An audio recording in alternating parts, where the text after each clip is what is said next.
This is a lecture from Open Tuition. To benefit from the lecture, you should download the free lecture notes from opentuition.com. Following chapter goes through and looks at employee benefits, which is covered by IAS 19. Essentially, employee benefits in this exam is all about pensions and how we account for them. I'm not going to give you any pension advice about what you should be doing with regards to saving. It's all about how to account for a pension scheme within a company set of financial statements. So if we look at the scope of IAS 19 and what it covers, it goes through there and covers four aspects. It looks at what's referred to as short-term benefits. So looking there essentially at your wages, your salaries, and could it potentially be there at any holiday pay. It then goes through and looks at any other long-term benefits that you have. So that could be maybe along the lines of looking upon how you get looked after, if you like, upon retirement. Okay. And then you have there any termination benefits. It always sounds like a bit of an oxymoron, that, doesn't it? Termination benefits. Is there a benefit of being terminated? I suppose there is, isn't there? And then you will get a substantial payoff. At least hopefully you would if you're being made redundant. Okay. And then we go through and look at post-employment benefits, which for you and I are essentially going through there and looking at your pensions. Okay. Short-term benefits, wages, salaries, holiday pay based on accruals. We're not going to go through and look at that. Okay. Keep it. Anything other than pensions is all based upon the accruals concept. Any other long-term benefits, so maybe disability benefits or benefits that you get upon retirement, whereby you may be looked after with regards to healthcare benefits. Again, I'm not too worried about that. We will see how they are accounted for, particularly with regards to post-employment benefits, because they're very similar.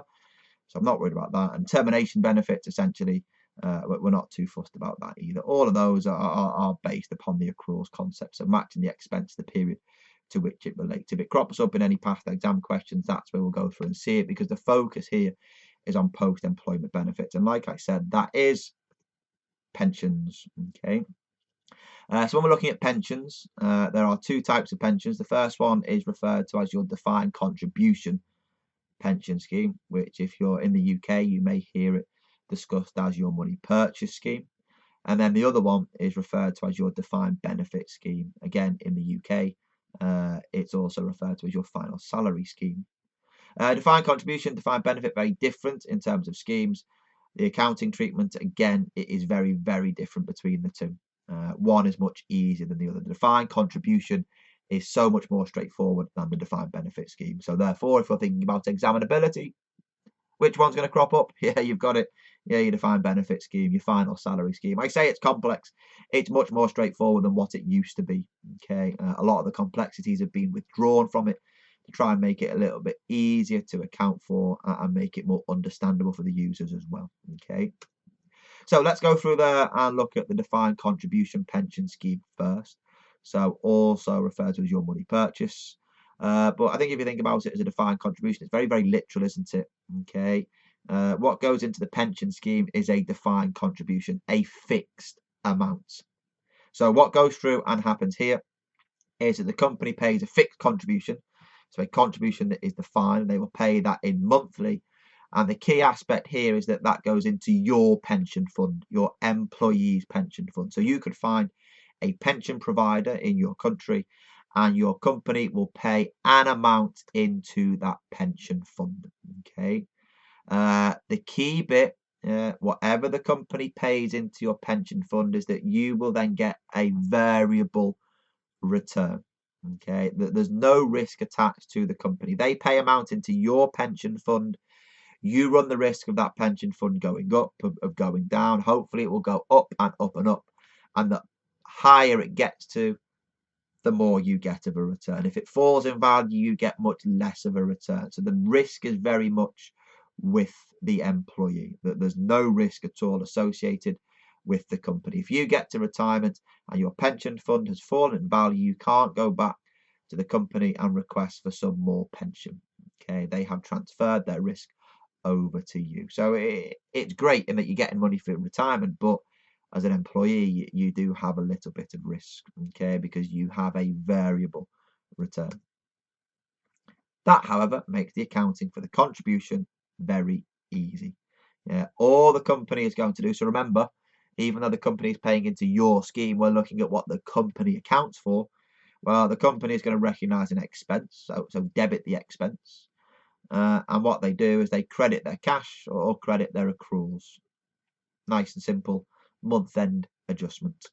The amount that they expense is with the agreed contribution. So the company will agree to pay a percentage of your monthly salary into your pension scheme. So it could be 5%. If you're lucky, it could be more. That's just too straightforward. Very unlikely to see that within an exam question. If it was to be in an exam question, it would be a discussion between the defined contribution and the defined benefit scheme. Okay, numerically, not going to see it. Okay, too straightforward, unfortunately, but there we go. What you are likely to see, particularly from a numerical perspective, is the defined benefit scheme, or if you like, a final salary scheme. And the difference here is that the benefit that you get upon retirement is defined. So instead of having a variable return, you get a fixed return at the end. And the risk, if you like, lies with the company because they are guaranteeing you that fixed return. So in order to generate that fixed return, what's going to happen is that the company is going to pay a variable contribution.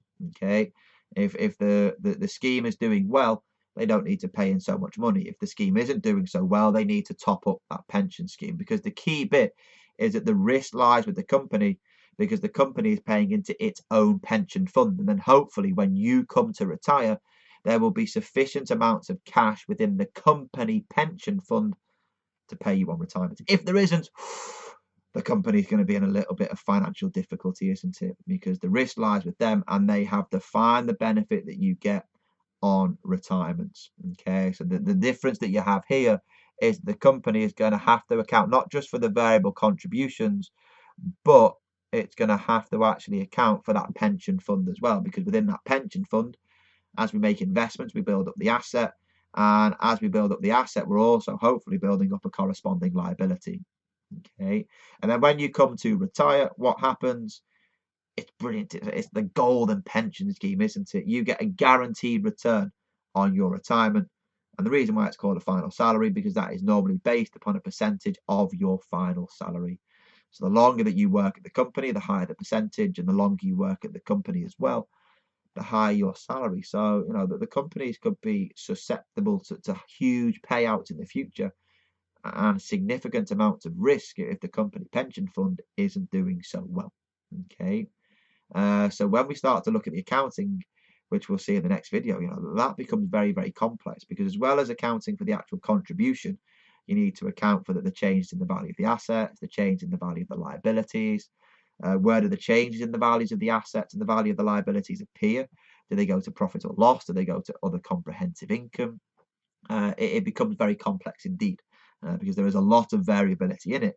And we don't want variability to come from a pension scheme hitting our profits, do we? So maybe the variability might be hidden away in other comprehensive income. But I'll touch upon that a little bit later on.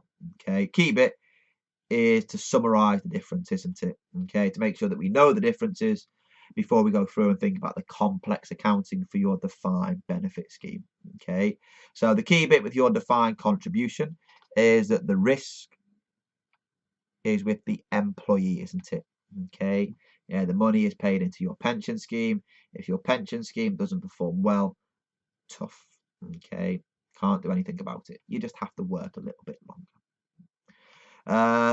However, what that then means from a company perspective, that's great, because they just pay a fixed amount, isn't it?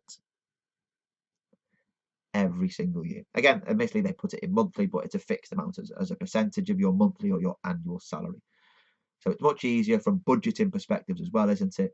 For a company to operate a defined contribution scheme. And that's much more common in business today. Okay, the defined benefit is an older style scheme, commonly run by old government-run businesses. Okay, so British Airways in the UK, the Post Office in the UK still operate final salary schemes, but that was because they were government-run businesses. They've now been privatised, and those private entities don't like risk, do they? Okay, and that's the key bit. You know, if you have a defined benefit scheme, the risk is with the employer, isn't it?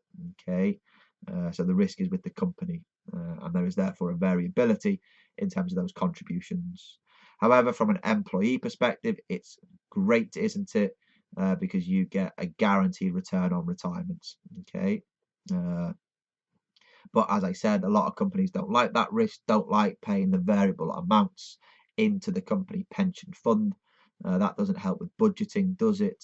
There's a lot of risk, particularly as the markets are fluctuating regularly with economic circumstances, particularly following the UK decision to leave the EU.